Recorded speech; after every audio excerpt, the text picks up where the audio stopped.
ሄሎ አባዬ አለሁ። ባለፈው ቤት መጣ የነበረችው ልጅ ስሟን አላስታወስክም? አላስታውስም። ምን ነው? እሺ ቆይ ሜሮን ነበር ያለች? አዎ ሜሮን ነበር ያለች። አዎ በቃ አውቂያታለሁ። እሱ ራሱ ይደውላል። ግን እኮ በጣም ናፍቆኛል። ወይኔ ሀና ምን እየሆንኩኝ ነው? ካልሆነ ሞትብሃለሁ።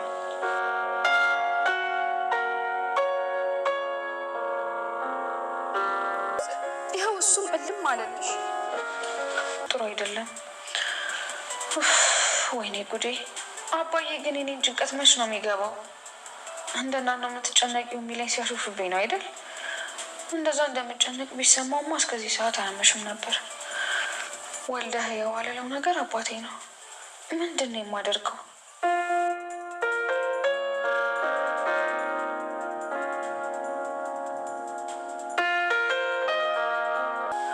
ወይ ለአሴር ልደውልለት እንዴ?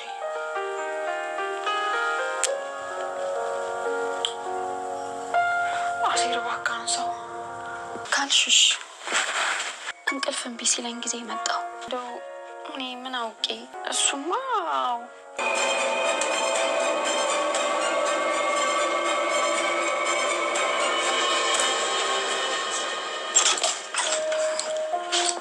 ድንብላል ወይ ትርንጎ መተሻል እንዴ? እንዴት ነሽ?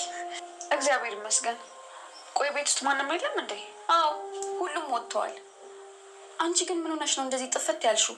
ጠፋው እንዴ ድንብላል? እንዴ ጠፋሽ ብሎ ቀላል መጥፋት ነው እንዴ? ምን ላድርግ? አባዬ እኮ ብቻውን ሆኖብኝ ነው።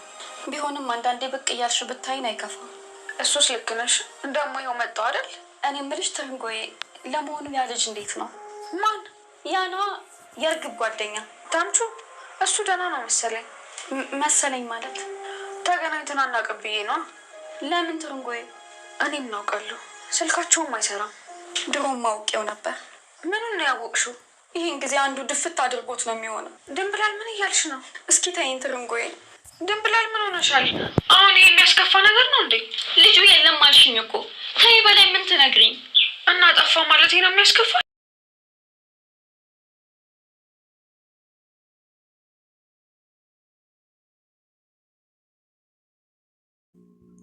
ወይዘሮ ሜላት በቅርቡ ትፈታለች። ሜሮን ወይዘሮ ሜላትን ነፃ ለማውጣት ዝግጁ ሆናለች። እናም ባላጠፋችው ጥፋት መታሰሯ ትንሽ አስደንግጧታል። ብትፈራም ያንን ሰውዬ ይገለኛል እያለች ብትሳቀቅም ግን ደግሞ ከእውነታው መሸሽ የለብኝም ብላ አስባለች። እርግብ በአሁኑ ወይዘሮ ሜላትን ምን እያሰበች ይሆን? አባቷስ ምን አስቦ ነው? አረጋግጠሽና የወይዘሮ ባዩሽን ገዳይ ነገርኝ ያላት። እርግብ ወደ ሜሮን ቤት የመጣችበት አንዱና አንዱ ምክንያት የባዩሽን ገዳይ ለመከታተል ነበር። ግን ሜሮን ጋር ያየችው ነገር ከባድ ነበር። ሜሮንም ለእርግብ እውነታውን እንድታቅ ብላ አንድ ሚስጥር ነግራታለች። በፎቶ ላይ ያነሳችውን ምስልና የወይዘሮ ባዩሽ ጠላት ወይም ደመኛ ሰውዬ እሷን ሲከታተላት የነበረው ሰውዬ እንደሆነ አይታለች። በሰዓቱ ሰውየውን ስታይ በጣም ነበር የደነገጠችው። እርግብም ይሄ ማን ነው እያለች መንቀጥቀጥ ጀመረች። ሜሮንም እያየሽው ትጠይቂኛለሽ ማን እንደሆነ አንቺ ራስሽ ታውቂው የለ እንዴ ብላት ነበር። እሷም ከዚህ በፊት እንደሚከታተላት ነግራት ነበር እና ሜሮንም ይሄ ሰውዬ እሷን ይገለኛል ብላ ስላሰበች ሚስጥሩን ጠብቃ ለማቆየት ፈልጋ ነበር። ግን ደግሞ ሚስጥሩን ጠብቃ የማትኖርበት ወቅት አጋጥሟታል። አንደኛ ልጁ ይከታተላታል፣ ሁለተኛ ፖሊሶቹ ያሳድዷታል። ማንኛውን እንደምትከተል ቢበታት ወይዘሮ ሜላትን ትረዳኛለች ብላ አስባ ነበር። ግን ወይዘሮ ሜላት በባዩሽ ምክንያት እንደታሰረ ስትሰማ በጣም ነበር የደነገጠችው። ከዛ ቤት ቶሎ ብላ ነበርም የወጣችው። ምናሴም በሰዓቱ ድንግርግር ወጥቶ ነበር። እች ሴትዮ ማናት? ለምን መጣች? ደሞስ ስለ ባዩሽ ስነግራት ለምንድን ነው የደነገጠችው ብሎ ግራ ቢጋባም ለእናቱ ሁሉንም ነገር አስረድቷታል። በሰዓቱ ወይዘሮ ሜላት አላወቀችም ነበር ማን እንደመጣችና ለምን እንደመጣች ግራ ቢገባትም ግን አስታውሰህ ንገረኝ፣ ማን ሊመጣ ይችላል? ስለ ወይዘሮ ባዩሽስ ሞት ማን እንዴት ስትል ነበር። እሷም ተጠራጥራለች። ምናልባት ስለ ባዩሽ የምታውቀው ሜሮን ትሆናለች ብላ በድንገት አስታውሳለች። እና ሜሮንም የወይዘሮ ባዩሽ አሟሟት በእሷ ምክንያት እንደታሰረች ስታውቅ መደንገጧን ስላየ ምናሴ በጣም ደንግጣለች ብሏት ስለነበረ አዎ የኔን እውነታ የምታውቀውና የባዩሽ እንደመኛ የምታውቀው ሜሮን ብቻ ናት። ስለዚህ ሜሮን ከተገኘች ማለት እኔ ነፃ ወጣሁ ማለት ነው፣ ሁሉም ነገር ያበቃል ብላ ነበር። ግን ሜሮን ጋር ሄደው በተከታታይ ሲጠይቋት ሜሮን ምንም መናገር እንደማትፈልግና ሲከታተሏትም ስላየች ምናልባት ከፖሊሶች ጋር ሆነው ነው የሚከታተሉኝ ብላ ሰላምና ምናሴን ስትሸሻቸው ነበር። ታዲያ አንድ ቀን በጧት ቤቷ ሄደው ሲያንኳኩ እሷም በድንጋጤ ማን መጥቶ ይሆን ዛሬ ልሞት ነው ዛሬ እያለች ትንቀጠቀጥ ነበር። ማን ነው ስትል እሷም ምናሴና ሰላም እንደሆኑ የወይዘሮ ሜላት ልጆች እንደሆኑ ገለጹላት። እሷም ታዲያ እኔ ጋር ምን ልትሰሩ መጣችሁ? ለምን መጣችሁ? ብላ ነበር። ፈልገንሽ ነው እናቴ እንድናግርሽ ልካን ነው ብለዋት ነበር። ሜሮንም አይ በፍጹም እኔ ምንም ላናገራችሁ ፈቃደኛ አይደለሁም፣ ዞር በሉ ከብሬ ላይ ብላ ነበረ። ምላሴም አይ እባክሽን እማዬ የሆነ ነገር ጠይቋት ብላ ልካን ነው፣ እባክሽን ክፈችና እንነጋገር ነበር ያለች። እሷም በጣም ፈርታ ስለነበረ ከፖሊሶቹ ጋር እየመሰላት፣ ፖሊሶቹም በእርግጥ በሌላ በኩል ይፈልጓታል። ሰላምና ምናሴ ግን እሷን እየፈለጓት ሳይሆን የእናታቸውን እውነታ ለማውጣት እየታገሉ ነበር። እናም በሰዓቱ እርግብንም አግኝታት ስለነበረ ምንድን ነው የሚሻለኝ? በሌላ በኩል ፖሊስ፣ በሌላ በኩል ሜላት፣ በሌላ በኩል ደግሞ ያ የሰማይ ስባሪ የሚያክል ሰውዬ። እኔስ አሁን እንደ ባዩሽ ድፍት ብዬ ልቀር ነው በቃ። አይ ባዩሽ ስንቱን ነገር አነካክተሽውና ስንቱን ነገር አያይዘሽው ሄድሽ። የአንቺስ እንደው ሞተሽም ጦስሽ አይለቀኝም እያለች ባዩሽን መውቀስ ጀምራለች። በስተመጨረሻም ሰላም እባክሽን ክፈችና እናውራ ብላ በሩን እንድትከፍት አስገድዳታለች። በሩን ከከፈተች በኋላ ሜላትን እንደላኳትና ስለ ባዩሽ አሟሟትም ሆነ ስለ ባዩሽ አንዳንድ የምታውቂውን ነገር ንገሪኝ ብለው ጠየቋት። ሜሮንም ምንም የማውቀው ታሪክ የለም፣ ለምን እኔን ትጠይቁኛላችሁ? እኔ ስለ ባዩሽ የማውቀው ታሪክ የለም፣ እባካችሁን ከቤት ይወጡልኝ ብላ ነበረ። ሰላምም በደንብ ታውቂያለሽ፣ ሜላት እስር ቤት እንደገባችና ባዩሽን ገላ ነው ስትባይ በጣም ደንገሻሻ በሰዓቱ። ስለዚህ የምታውቂው ነገር እንዳለ ግልጽ ነው አላት። ምናሴም ይሄን ባላት ጊዜ አንተ ሞቴን ትሞትልኛለህ እንዴ? ለምንድን ነው የምትጠይቀኝ? ምንም ነገር ልነግራችሁ አልችልም። ስለዚህ እባካችሁን ከቤት ይወጡልኝ እያለች ነበረ። እነሱም ነገረ ሁኔታዋ በጣም ስለገረሟቸው በጣም ስለግራ ስለተጋባች ከቤቷ ለቀው ወጥተዋል። ታዲያ ለወይዘሮ ሜላት ሁሉንም ነገር ሲያስረዷት አዎ ወይዘሮ ባዩሽ አሟሟት ሜሮን በደንብ ታውቃለች። እናም ምናልባት እየተከታተላትና እያስፈራራላት ያለ ሰው ሊኖር ይችላል። ለዛ ነው መናገር ያልፈለገችው። ግን ደግሞ ተስፋ መቁረጥ የለብንም። የባዩሽ እውነታ እንዲወጣ ሜሮን ታስፈልገናለች። ግን ደግሞ ፖሊሶቹም እየፈለጓትና ሊያናግሯት እንደሚፈልጉ ተናግረዋል። እና የስልክ ጥሪዋ በመጨረሻም ሰዓት ባዩሽ ከሜሮን ጋር እንደሆነም አውቀዋል።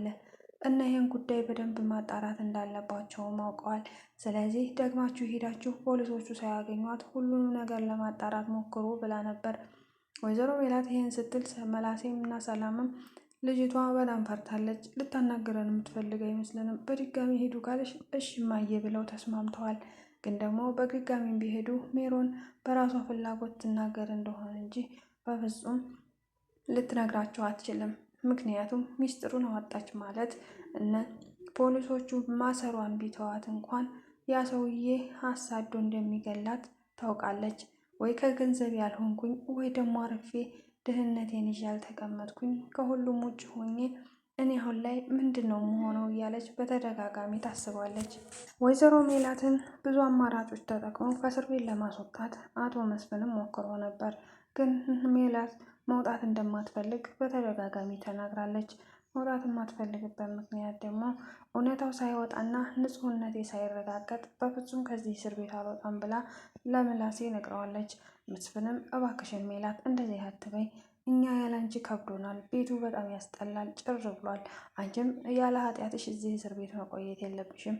የሆነውን ሁሉ እንሁንና ምናልባት ፍርድ ቤቱ የዋስ መብትሽን ሊሰጥሽ ይችላል። ስለዚህ ባዩሽን እንዳልገደልሻት እርግጠኛ ስለሆንን እናም መውጣት አለብሽ ብሏት ነበር። ሜላት ግን በወጣም ተመልሼ እመጣለሁኝ፣ እና እውነታው ወጥቶ በአንድ ፊት ነው የምወጣው እንጂ እዚህ እስር ቤት ስመላለስ አልኖርም ብላ ነግረዋለች። መስፍንም ተስፋ ቆርጧል። በቃ ሜላት ድርቅ ካለች እና አንዴ ተገገመች አትመለስም። ምን ማድረግ እንዳለብኝ አላውቅም።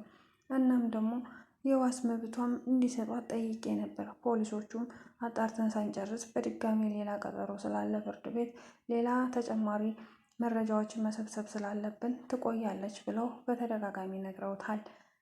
ግን ደግሞ መስፍን አሁንም ቢሆን ቁጭ አላለም። ጠበቃ ለመናገርም ሆነ አንዳንድ ነገሮችን ለማሳወቅ ፈልጎ ነበር። ግን ደግሞ ምንም ነገር አልተፈጠረም። በሌላ በኩል ሀና ከዛ ቤት ወጥታ ወደ አባባ ኖላዊ ጋር እኖራለሁ ብላ ስትሄድ ሁሉም ቤተሰብ በሀና ምክንያት ተበድሏል። ሀናም እዝራን መናፈቋን አልቀረ። እዝራ ለምንድን ነው የማትደውልልኝ? በጣም ናፍቀኸኛል ትላለች። ሌላው ተምቹና ጆሮን አለኋችሁ፣ እኔ ላንንተ መኖር አልችልም። እናም ደግሞ ከጆሮ ጋር ፍቅር እቀጥላለሁኝ። እባክህን ተስማምተህ ከእኔ ጋር እንደምትሆን ቃል ግባልኝ ትለዋለች። ታዲያ ምን እያሰበች ነው ሀና? ሁለት ልብ ሆናለች። ሌላው ኤልያስ ይደውልላታል። ኤልያስንም እዛ ተስፋ ትሰጠዋለች። አንድ ቀን ሁሉም ነገር ይሆናል ብሎ እሱም በተስፋ ይጠብቃታል። በጣም እንደሚያፈቅራትና እንደሚወዳት ታውቃለች። ግን ደግሞ እንደማታውቅ ሆና ማስመሰሏን ቀጥላበታለች። እዝራ ናፈቀኝ፣ እባክህን ደውል፣ ወይኔ ልደውልለት እንዴ እያለች ግራ ተጋብታለች። በዚህ ሁኔታ ውስጥ ሆና ታዲያ ወደፊት ምን ይፈጠራል? ለሶስቱም ወንዶች ተስፋ እየሰጠቻቸው ነው። አሲር ተስፋ ቆርጦ ከዚህ በኋላ ከሰፈሩ ለቀን ወደ ሌላ ሰፈር ወደ እነ ጎርፌ ሰፈር ሄደን ከሁሉም ርቀን መኖር አለብን። የድሮ ህይወታችንን መጀመር አለብን። ይሄኛው ህይወታችን ለእኛ የሚገባ አይደለም ብለው ተምቹና ጆሮ ተስማምተዋል። ታዲያ ይህን ከማድረጋቸው በፊትና ሰፈሩን ለቀው ከመሄዳቸው በፊት ሀናን ይቅርታ እንደሚጠይቋት ተስማሙ።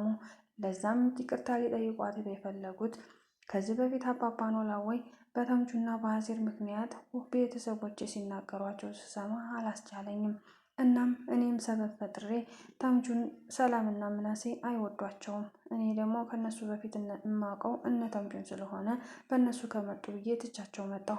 በእርግጥ ሰበብ ፈልጌ ነው እንጂ እኔ ከአንተ ጋር ለመኖር ካሰብኩ በጣም ቆይቻለሁ አባዬ። ስለዚህ ከአንተ ጋር ነው የምኖረው፣ እባክህ ምንም አትበለኝ እያለች አባቷን መማፀን ጀምራለች። አባባ ኖላዊም እሷ እዛ ብትሆን ደስተኛ ናቸው። ግን ደግሞ ቤተሰቦቿ እንዳይቀየሟትና የሆነ ነገር እንዳይፈጠር ፈርተዋል። እባክሽን ሀንዬ ከኔ ጋር ብዙ ለአመታት ተሰቃይተሻል። አሁን ግን ደስተኛ የሆነና ጥሩ ህይወት እየኖርሽ ነው። እኔን ተይኝና እየመጣሽ እያየሽኝ አንቺ ከቤተሰቦችሽ ጋር ህይወትሽን ቀጥይ ብለዋት ነበር። ሀና ግን በፍጹም አባዬ፣ እኔ ከአንተ ጋር ስሆን ነው እንጂ ከአንተ ተለይቼ ስኖር ከዚህ የባሰ ስቃይ ነው። እናም ደግሞ እግዚአብሔር ይመስገን ምን አትል ነው የምንሰቃየው? እስከ ዛሬ አንተ ስላመመክ ነው እንጂ የተሰቃየ ነው። አሁን ጤነኛ ነቅ፣ ደስተኛ ነኝ። ስለዚህ ከአንተ ጋር ብኖር ምንም ስቃይ የለብኝም። እንደውም ስቃዬና ፈተናዬ የበዛው ቤተሰቦች የተባሉ ሰዎችን ካገኘኋቸው ወዲህ እነሱ ቤት ከገባሁ በኋላ መከራዬ በዝቷል። እናም ከአንተ ጋር ከሆንኩኝ ግን በጣም ደስተኛና በጣም ጥሩ ነው እየኖርኩ ያለሁት ብላ አሳምናቸዋለች። በሰዓቱ አባባ ኖላዊም ልጅቷን መገፋፋትና እንድትሄድ ማድረግ አልቻሉም። በተደጋጋሚ ሀንዬ እባክሽን እንደዚህ አትበይ ብሏትም አይ አባዬ ጠልተኸኝ ከሆነ በቀጥታ ንገረኝ፣ አለበለዚያ እኔ ከዚህ ቤት መሄድ አልፈልግም፣ እባክህን ተወኝ እያለችው ነበር። አባባ ኖላዊም ታዲያ ምንም ማለት አልቻሉም። ምክንያቱም እሷ እንድትቀየማቸው አይፈልጉም። እሷ የተደላደለ ኑሮ ለእሷ ደስታና ለእሷ ብለው እንጂ እሳቸው ከእሷ ጋር መኖሩን ጠልተውት አይደለም። አሴርም ታዲያ በስተ መጨረሻ ሀናን በጣም ይቅርታ ለእኛ የምታስቢልንና እንዲሁም ደግሞ ለእኛ እንደዚህ የምትሆኝ አልመሰለንም። ቤተሰቦችሽ ድሃ አይወዱም አውቃለሁም፣ ግን አንቺ በጣም ጥሩ ሰው ነሽ። እኔ ባለማወቅ ብዙ ጊዜ አስቀይሜሻለሁ። እባክሽን ሀና ይቅርታ አድርጊልኝ ብሎ ጠይቋታል። ሀናም እኔ እነሱ እንዳልተቀየመቻቸውና እሷ እንዳስቀየመቻቸው በተደጋጋሚ ከእነሱ ጋር እኖራለሁ ብላ እያሰበች ግን አባባ ኖላዊን ትታቸው ስለሄደች እና ከዚህ በኋላ ወደ አንተ መጥቼ እኖራለሁ ብላ ተመልሳ ወደዛ ስለምትሄድ በዛ ነገር ተቀይመዋቸው ነበር። ሀናም በተደጋጋሚ ዋሽቻችኋለሁ፣ አባዬንም በተደጋጋሚ ተስፋ እየሰጠሁት ተመልሼ ወደዛ ቤት እገባለሁ። አሁን ግን የመጨረሻ ቆርጬ ነው የመጣሁትኝ። ለእስከ ዛሬው በጣም ይቅርታ ብላለች። አዎ በሰዓቱ ተደጋጋሚ ቃልሽን ስታፈርሺ እናም ወደዚህ መጥተሽ መኖር ሳትፈልጊ ስትቀሪ እኛም እየዋሸሽንና ለስንት ዓመታት ኮሽኮኮ ብለው ያሳደጉችሽን አባትሽን የካርሻቸው መስለን በጣም ታዝበንሽ ነበረ። የእውነት ነው ምልሽ ሀና፣ አንቺ መልካም ሰው ነሽ። መቼም ቢሆን አታጠፊም። እኛንን ጥፋተኛ። ስለዚህ እባክሽን ባጠርገነው ነገር በጣም ተጸጽተናል። ለእናትሽም ለፖሊሶቹ ማለት ያለብኝን ሁሉ ብያለሁኝ እና አንቺም ይቅርታ አድርግልኝ። ከዚህ በኋላ በአንቺን መውቀስ አቆማለሁ ብሎ ነበር። እሷም ይቅርታ እንዳደረገችለት እና ተቃቅፈው ከተቃቀፉም በኋላ እሷ አሲር እባክህን እሺ በለኝና በቃ አንተ በምትፈልገው መልኩ ህይወታችንን መቀጠል እንችላለን፣ እናንተ ጥሩ ሰዎች ናችሁ ብላው ነበር። አሲርም በፍጹም ሀንዬ፣ አንቺ የሚገባሽ የስራ ነው። ምክንያቱም እኔ ደሃ ነኝ፣ ምንም ነገር የለኝም፣ በዛ ላይ የጎዳና በዛ ላይ ሌባ። ስለዚህ አንቺ የመረጥሽው ትክክለኛ ሰው ነው። እኔ በቃ ከዚህ በኋላ ወንድምሽ ነኝ ብሏታል። ሀናም አሲርን ላለማስቀየም እንጂ እዝራን አፍቅረዋለች። በተደጋጋሚም ናፈቀኝ እያለች ለራሷ ትናገራለች። ለሰላምም ነግራት ነበር። ታዲያ ለምን አትደውይለትም ስትላት መደወል እንደማትፈልግና እሱ ከደወለ ግን ማውራት እንደምትፈልግ ነገረቻት።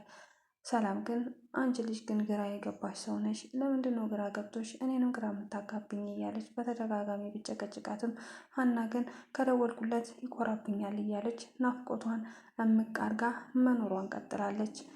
አባቷ መስፍንም ወደዛ ቤት ሂዶ ስለ አንዳንድ ጉዳይ ሊያናገራት ፈልጎ ነበር። እሷም ከዚህ በኋላ አባባን ወላወይን ትታ እንደማትሄድና ኑሮዋን አሁን ከዚያ መቀጠል እንዳለባት ተናገረች። መስፍንም እዚህ መቀጠል ከፈለግሽና መኖር ከፈለግሽ አንዱን ቤት በስምሽ አርገንልሽ ከኪራይ ቤት ወጥተሽ እንደ ልብሽ መኖር ትችያለሽ፣ ሀንዬ እምቢ እንዳትይኝ ይሄን እንኳን እሺ በይኝ ብሏት ነበር። ሀና ግን በፍጹም እንደዛ አላረግም ብላ በዚህ ነበር የተለያዩት። መልካም ጊዜ